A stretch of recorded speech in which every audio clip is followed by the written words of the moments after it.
I'm in Singapore, and I'm about to go on stage in just a few minutes. I have not given a presentation for over a year now. I was in a little fender bender a while back, and so I took a little bit of time off. There's this sense of urgency now. The global dollar standard was put in place by a series of accidental events that were very fortunate for the United States because it gave us an advantage over the rest of the world. But our politicians over the past decade or so have abused this privilege as though it was their birthright.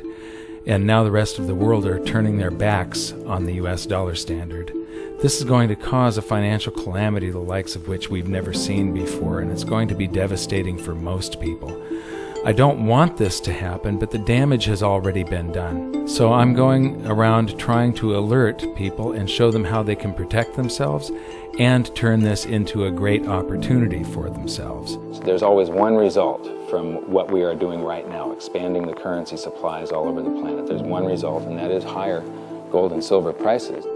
I love America, at least the America that the Founding Fathers created, and I'm hoping that people get interested in this so that they'll see that what made America great is the answer to our problems, to get back to free markets, free people, and sound money. Our own history proves that this is the road to maximum prosperity.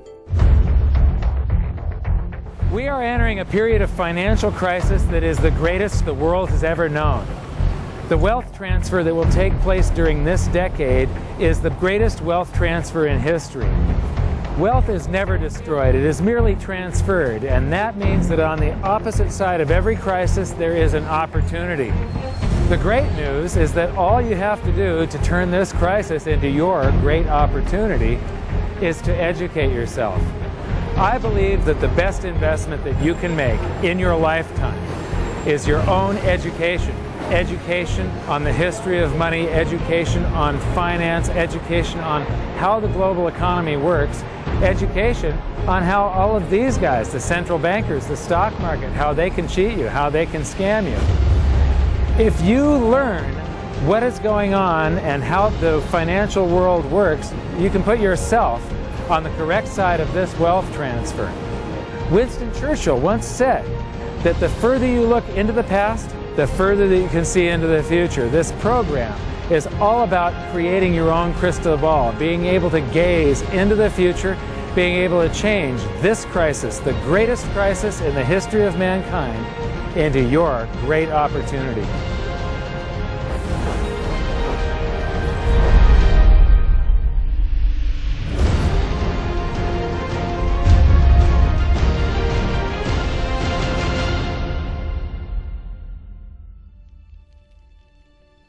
I was born in Salem, Oregon in 1956, and we moved to California when I was 4 years old in 1960.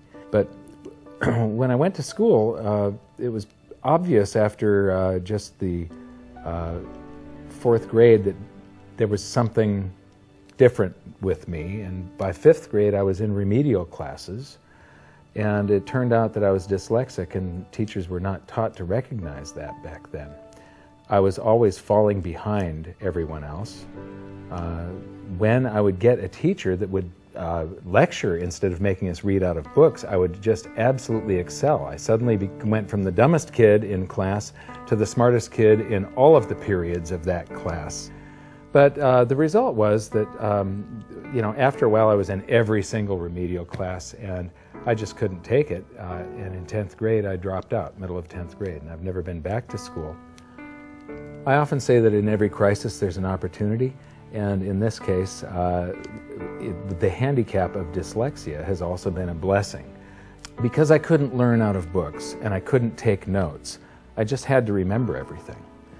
And I have the ability to, my brain's wired a little bit differently. I have the ability to look at a chart today, and I know how it relates to a chart that I saw 10 years ago. But it was back in about the year 2000 when Steve Jobs of Apple introduced OS X. The world of books opened up to me, built right into the operating system, was a text-to-speech program.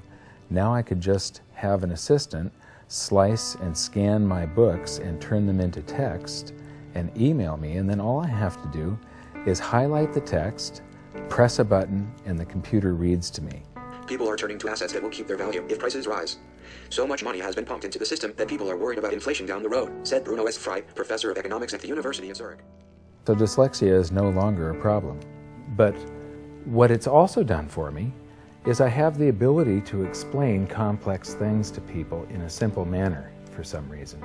And so I sort of made it my mission to try and wake up the middle class, to let them know how the monetary system works, to let them know that there is a major economic calamity coming sometime down the road, and it's most likely within this decade that we're in right now.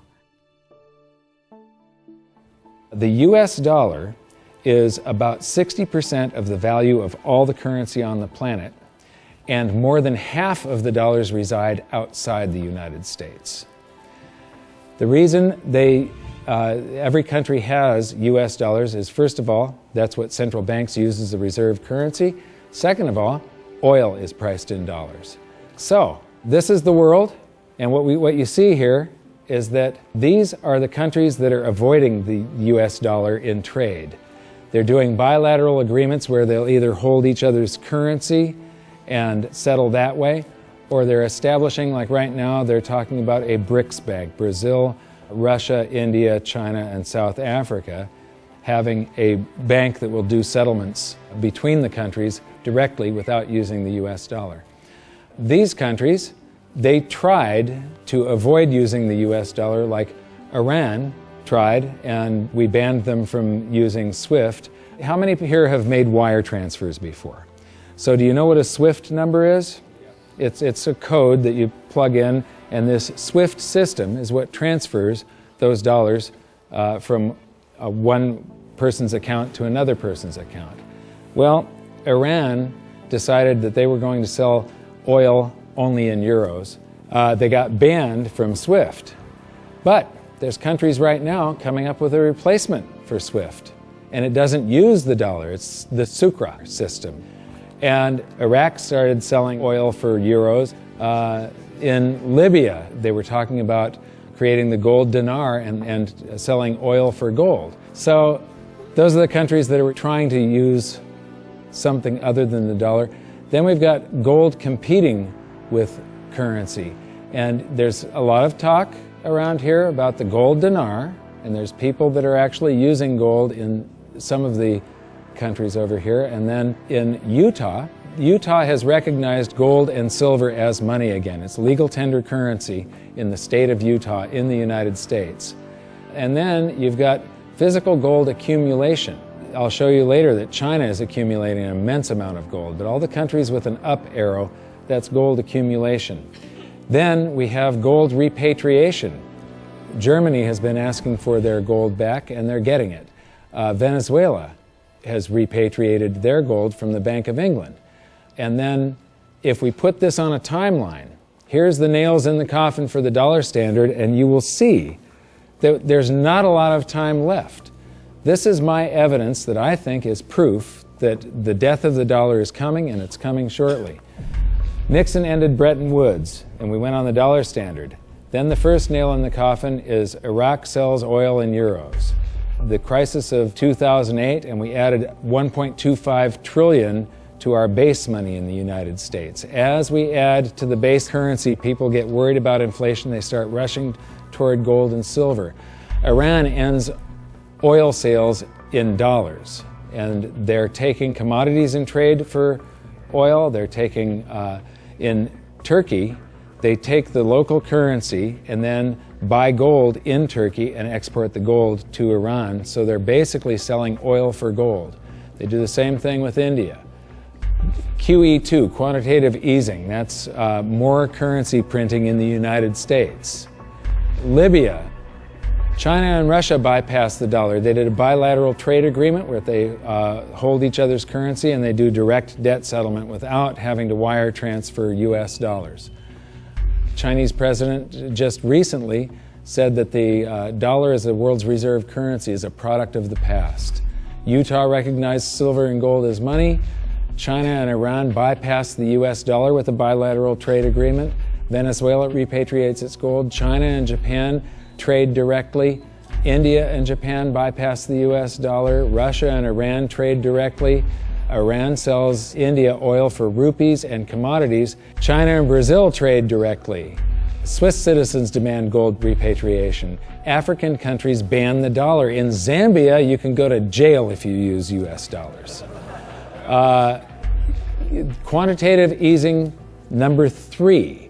They have announced at the Federal Reserve that they're starting with $40 billion of currency that they're creating each month, and now it jumps to $85 billion. That's more than $1 trillion a year. And remember, it took 200 years to go from no dollars to 825 billion, and now they're going to create $1 trillion every year. Iran trading energy for gold. Singapore removes tax on money. Germany repatriates 150 tons of gold from the New York Fed. The citizens of Netherlands demand gold repatriation. Ecuador repatriates part of its gold reserves. Austrian citizens demanding gold repatriation. China acknowledges fundamental market shortage of gold. And now the Fed is increasing the rate of printing. I said from 40 to 85 billion every month, just over $1 trillion per year. So those are the nails in the coffin for the dollar standard. And if you noticed, they're all speeding up and they're all happening right now. You don't have a whole lot of time. And if you wait too long, then the opportunity is gone. It's going to fail. Why is the dollar sacrosanct? Why is it not going to happen to the US dollar? Well, it will. People think, oh no, it's high technology, or we have computers now, or the internet. And these are ridiculous arguments. The truth is, all fiat currencies have failed, and there's no reason why this one won't. What worries me again so much is that it's a global situation. And so it's going to cause problems on a global basis. And it's a trust breaking down. And you're already seeing the trust breaking down, as I said earlier, because you're seeing different countries exchange directly with each other's currency, circumventing the dollar. You're seeing that in oil. You're going to see it more and more. And people are just going to opt out of the dollar.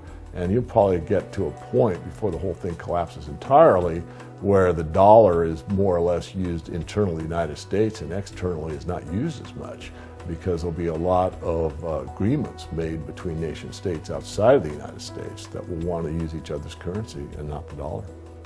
This isn't going to be pretty when it happens. I am not an end of worlder or a doomsday guy. All you can do is play the hand that you are dealt. If we go to a new monetary system, and I think it's absolutely inevitable, there's just too much energy built up in this one that has to release. It has to come crashing down somehow. When that happens, there's an enormous wealth transfer for people that are on one side of the bet or another. And people don't realize that whether they think they are making a bet or not, they are making the bet. They are involved. This wealth transfer affects everybody, whether you want to participate or not. If you're holding paper assets and paper currencies, you have bet one direction. If you're holding gold and physical assets, you've bet the opposite direction. So these are changes in Chinese holdings. They are accumulating gold. They are getting rid of U.S. Treasury bonds. This is gold held in China. The green line is the cumulative gold. That's on this side, this scale. So it's gone from about 700 tons to almost 6,000 tons just since the year 2000. So this is their central bank holdings. This is their mine supply. But this is, and my researcher put all of this data together. You're the first people to see this. This is the amount of gold flowing through the Hong Kong exchange that goes into China. And the past couple of years here, they have ramped up their buying. They know that the dollar standard is coming to an end, and they are protecting themselves, and you're probably going to see gold-backed renminbi someday, the yuan. So this is an interesting chart. Change in global influence. So this is the correlation to this basket of currencies. This basket of currencies, if you add them all up, they're trading up or they're trading down. And this was pre-crisis, so it's before 2008. So this is from the International Monetary Fund. It's their data. So from 2005 to 2008, This is the correlation of, if that basket of currencies was trading up, the dollar was probably doing about the same thing is what it's saying. The Chinese renminbi, a little less so. And then this is today. The US dollar is done for.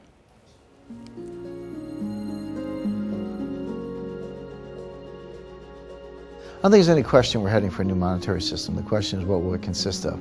The four choices are sort of a world of multiple reserve currencies. And Barry Eichengreen of Berkeley is the leading proponent of this, or leading scholar on this topic. The problem with that, and where I disagree with Eichengreen, is there's no anchor in that system. We did have multiple reserve currencies before in the 1920s. He's right about that. And it was sterling and the dollar, but they were both anchored to gold. And in the post-Bretton Woods world, since 1944, it's been one reserve currency, which is the anchor, and it was anchored to gold until 1971. Since then, the dollar has been detached from gold, but all the other currencies are still linked to the dollar. So at the end of the day, we've had an anchor of some kind. We've never had a world of multiple reserve currencies with no anchor. I'm not sure that's that stable. The SDR is the second choice. The SDR is a basket currency sponsored by the IMF. At least for the time being, it's also printed money. The IMF literally prints the SDRs and ships them out to the members. And their reserves go up, exactly the way the Fed creates money and bank reserves go up. But it's not backed by anything. Third choice is gold, some variation on the gold standard. And the fourth choice is what I call chaos, which is that nobody does anything. There's a lot of wishful thinking, there's a lot of denial, there's a lot of delay, and we get to the point where people just totally lose faith in paper currencies, go to hard assets, and we have a sequential collapse of paper currencies around the world, at which point governments will have to react with emergency measures. And that could include coercion, confiscation, various sorts of freezes on paper assets. It could be a lot of things in that scenario. So to me, it's multiple reserve currencies, SDRs, gold, or chaos. I favor gold, but I fear that we may get chaos. I've talked about every 30 to 40 years the world has a new monetary system. And the thing is that over the years, governments and the banks have basically screwed us more and more and more. And these new currency systems are always created by the same idiots that created the last one that fell apart. It's the big banks, it's the central banks, and it's governments that are creating these new systems each time. And each time, the system they come up with is a system that cheats the population more and enriches the government and the banks more. It's a system that transfers wealth at greater and greater speeds.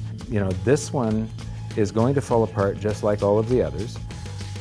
There's a difference this time, though. There's the internet. People are connected all over the world. Information is spreading, and people are getting educated. So I'm hoping that we go back to gold. Not a gold standard. Gold standards suck. I did a video on that. With a gold standard, there's supposed to be a certain amount of gold in the vaults for each unit of currency. In other words, it's a 1-to-1 ratio is the way it started. And then they print more receipts than gold that exists. So if we have gold standards, we're going to get scammed again. If we used gold and silver, if the public gets educated enough before all of this happens, if we went back to gold and silver, then governments can't scam us. It limits their ability to transfer wealth from the population to the government and to the banks. A lot of people say that you can't use gold and silver today because they're too heavy and bulky, and it's completely wrong. You could put gold and silver in a vault, and you could make payments to somebody by transferring ownership of nanograms, grams, or ounces of gold and silver from one person's account to another by means of a check, a credit card, or even your cell phone. If we go back to a gold-backed currency, gold-backed US dollar, at that point, I think the minimum scam that the US could get away with, which means the minimum number of dollars in existence that they could make convertible into gold, would be the dollars that are held in foreign central banks. That would be similar to the Bretton Woods system that we had from 1944 to 71. Well, I did some analysis on this when I was writing the book back in 2005, and back then it required $20,000 an ounce gold for the Treasury to have enough gold to cover those dollars, or the New York Fed actually. And if they were going to back all of the dollars, you're talking gold measured in the hundreds of thousands of dollars per ounce. There just isn't that much gold, and there's a whole lot of currency. We keep on printing it every minute of every day.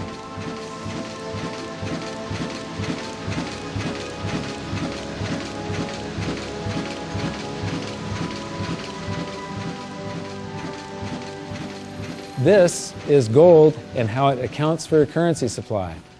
This is our base money in the United States, which was gold back here from 1900 until the Federal Reserve. The amount of currency in circulation in gold were the same. And then we established the Federal Reserve, and we inflated for World War I, and we had more currency in circulation than we had gold to back it. There were some bank runs in the 30s. Then Roosevelt unpegged the dollar from gold, and gold's value rose from $20 an ounce to $35 an ounce. And when it did, the value of the gold held at the U.S. Treasury rose to meet the value of all the currency that was printed in the meantime. Here's the same chart again, but now I'm taking it out to 1971. And what you see is these gold inflows during World War I. During World War II, it's another 117% gold increase. This is what made the United States a superpower. It's all financial. It isn't our war machine necessarily. It's all the gold inflows that we got because everybody else was at war and we were isolated from it. And they had to pay us for all their consumer goods and so on. And then we jumped into the war and we inflated. And then in about 1959, countries started figuring out that we didn't have all the gold. You know, we were printing more dollars than gold that we had to back it. And under the Bretton Woods system, they could go to the New York Fed and turn in their dollars for gold at $35 per ounce. Only foreign central banks. Individuals couldn't do that. So gold started flowing out, and the U.S. lost 50% of its gold from 59 to 71. And in the meantime, we kept on printing currency. If this had continued until it got down to zero, if there was one more dollar out there that laid claim to gold, that came in and said, we want our gold for a currency, and there was no gold to back it up, the entire world monetary system would have come crashing down. So Nixon had to take us off of the Bretton Woods system, the last vestiges of the gold standard in August 15th of 71. So here's the same chart again. There's the first chart and the second chart to 71, and now I'm taking it out to 85, and I'm adding a second line here. How many people would agree that credit cards are replacing cash in circulation? Yeah? Credit cards, you use your credit card more and more every year, right? You use cash less and less. Well, this is outstanding credit card balances. It's called revolving credit outstanding is the name of the chart that you get from the Federal Reserve. When you charge something on a credit card, you create currency. The bank didn't actually loan you anything. They invented numbers. And then they have the gall to charge you interest if you don't pay those numbers back on time.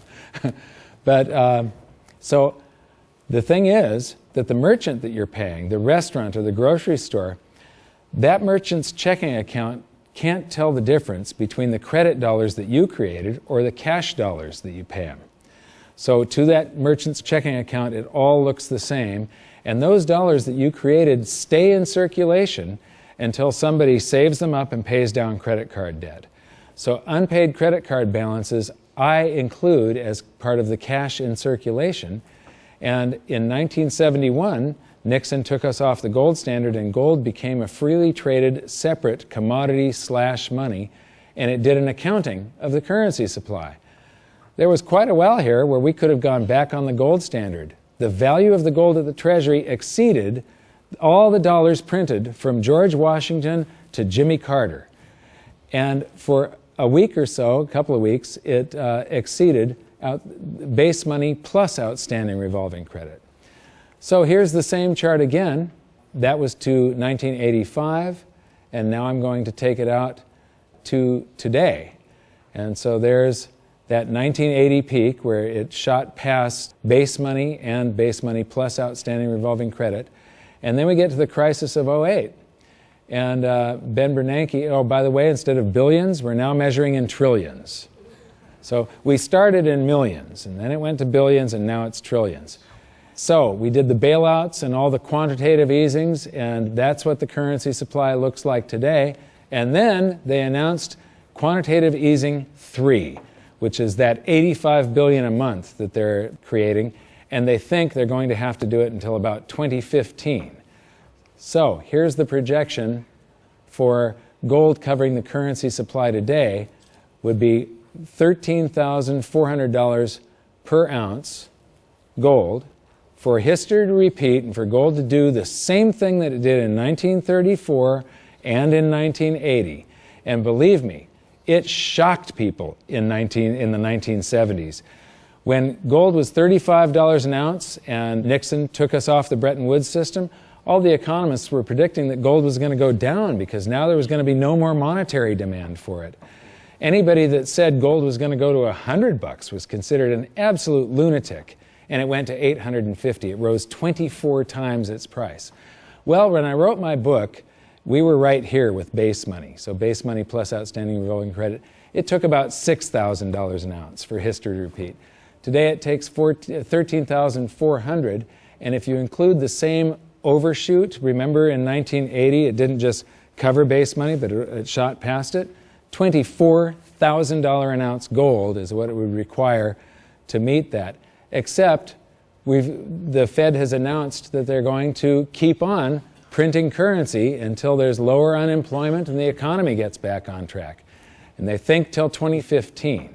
So the projected price, according to the Fed and history repeating, if the Fed does this and then history repeats and gold, the public gets afraid of what the Federal Reserve is doing, and they rush toward gold and silver to protect their purchasing power, gold would have to rise from there to way up here, and that is $26,000 per ounce gold to cover. If it does the same overshoot, we're talking about $47,000 an ounce gold. Now, I don't even like to measure gold in dollars. If you measure it in a price doesn't mean anything. It's the value. How much can you buy with the proceeds?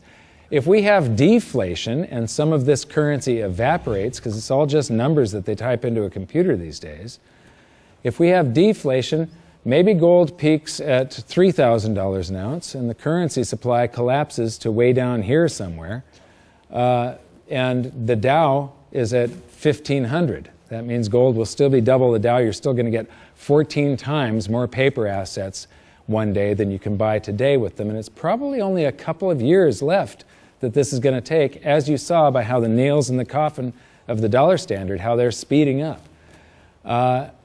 If we have big inflation and the Dow goes to 30,000, maybe gold will be 60,000 an ounce. And if we have hyperinflation, the Dow would be 30 trillion and gold would be 60 trillion. It doesn't matter. In any case, gold would buy you 14 times more paper assets than it does today. So these are the global assets. Here's the bond market. Here's the stock market. This is the value of real estate on the planet.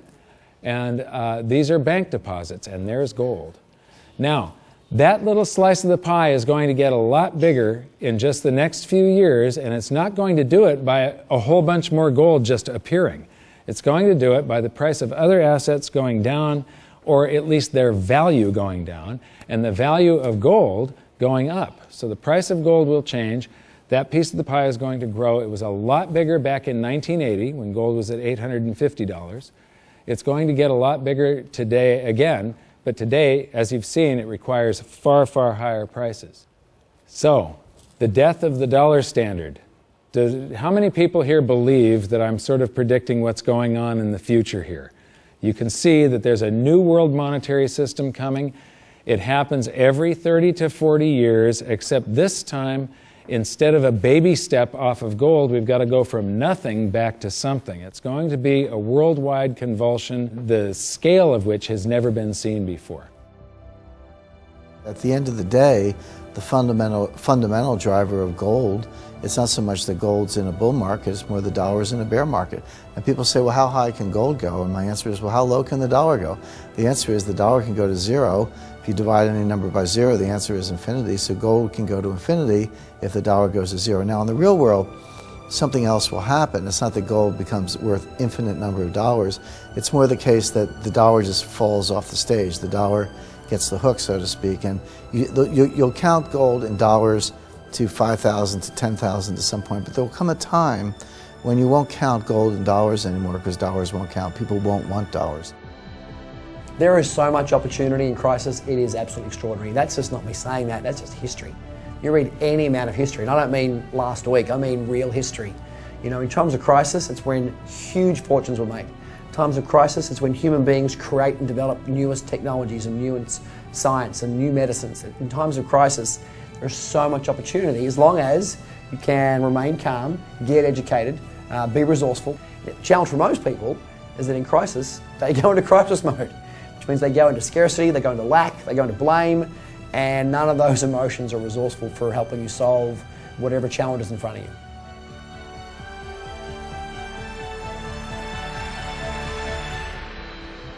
I believe that this is probably the greatest opportunity of anyone's lifetime. There has never been a situation where everything came together just like this. This is the first time in history where all the world's currencies are just fiat currencies backed by nothing. And if what I think is going to happen happens, this is the greatest wealth transfer in history. It's the greatest opportunity, and it'll never happen in our lifetimes again. So now we've learned the following hidden secrets of money. There is a global loss of confidence in the US dollar that is accelerating rapidly. The change to a new monetary system is inevitable and will most likely be chaotic. Gold standards do not work over long periods of time, but gold itself does. The public contributes to the massive amounts of currency creation by using credit cards and signing loans. Gold has already accounted for the expansion of US dollars twice in the last century and may likely do so again. So that's it for this episode.